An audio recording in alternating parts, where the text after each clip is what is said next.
भगवंताला फक्त भाव लागतो महाराज, म्हणून भावाने देव येत असतो.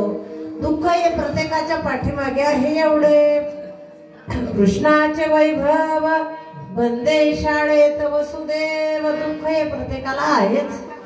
हा याच्या देव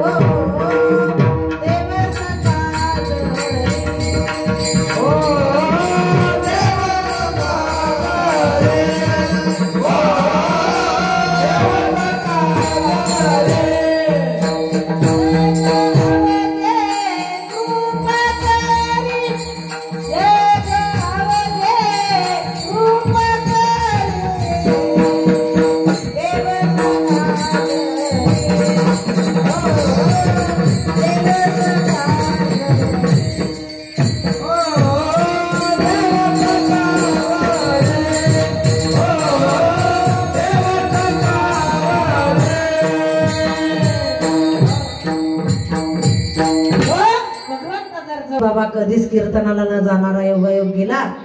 कीर्तनामध्ये कीर्तनकाराने सांगितलं पुण्य केलं की विमान येतं. सकाळी उठला, बाजारामध्ये गेला, क्विंटल भर केळं आणले. रामनवमी होती उद्याची. धाब्यावर कशाची? विमानाची. आता विमान येईन तेव्हा विमान येईन, आता विमान येईन तेव्हा विमान येईन, असं करता करता 4 वाजले. 4 घरची बाई म्हणली सकाळपासून गेले, इकडे पाय तिकडे पाय, याला विचार त्याला विचार. एक आमच्या गोपाल दादा सारखा मुलगा उभा होता.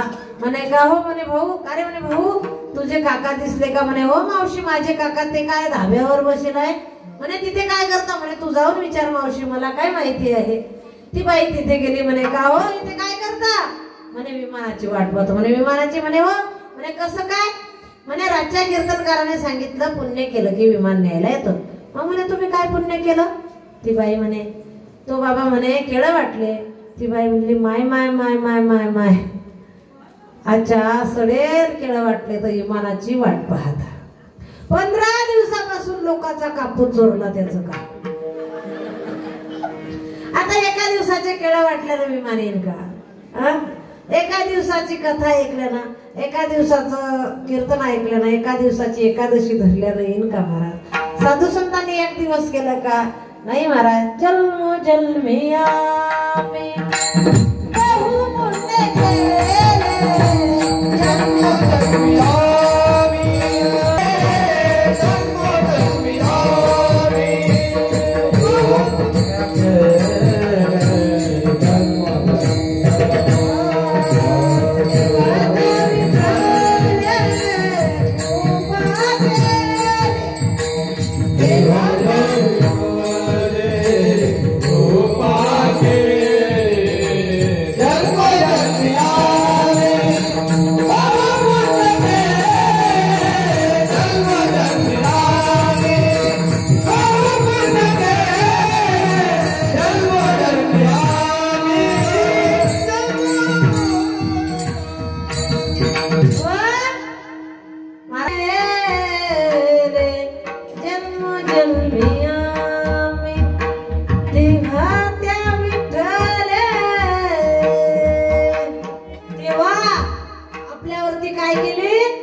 इतका फेरा आहे. मग येवनी किती भोगावं लागता 184 आणि 84 येवनी फिरून मग मनुष्य जन्म मिळतो का नाही मिळतो याची गॅरंटी नाही. आणि मग म्हणून महाराज म्हणतात की आमचं जन्माजन्माचं पुण्य होतं म्हणून आमच्यावरती देवाने काय केली कृपा केली महाराज. म्हणून लोक त्रास देतात. तुकोबारायांनी स्वतःचा संसार जाळून टाकला महाराज. संसाराच्या नावे घालवणीय शून्य वाढता पुण्य धर्म केला किंवा जाळवणी संसार बैसलो अंगणी. संसार जाळून टाकला अंगणामध्ये बसले महाराज तुकोबाराय. तरी लोक त्यांना चांगलं म्हणत नव्हते. मग जगाचा त्याग केला तुकोबारायांनी. लोक तर जाऊ द्या गणाने गोत्र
पण तरी तुकोबारायांनी लोकांचा त्याग केला आणि भंडाऱ्यावरती गेले महाराज. तिथे गेल्याच्या नंतर दगडाच्या टाळामधून गायले अभंगा. दगडाच्या टाळामधून गायले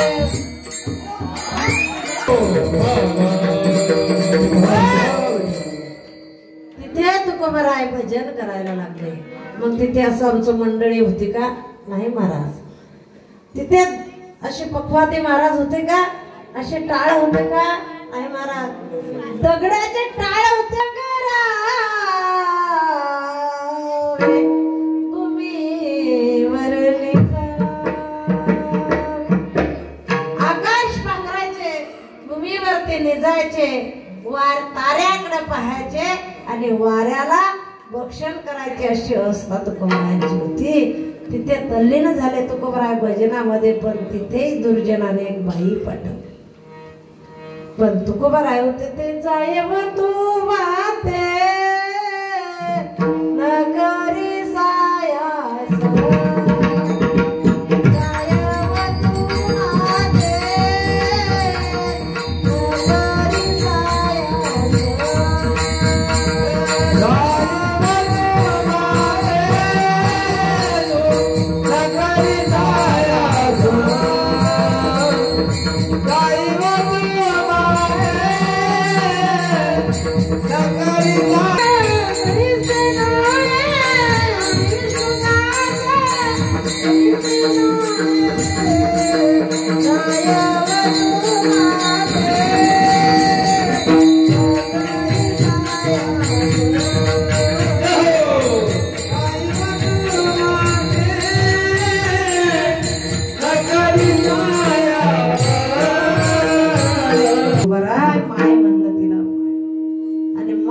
तुकोबाराय कोण होते. तुकोबाराया मग कळले Oh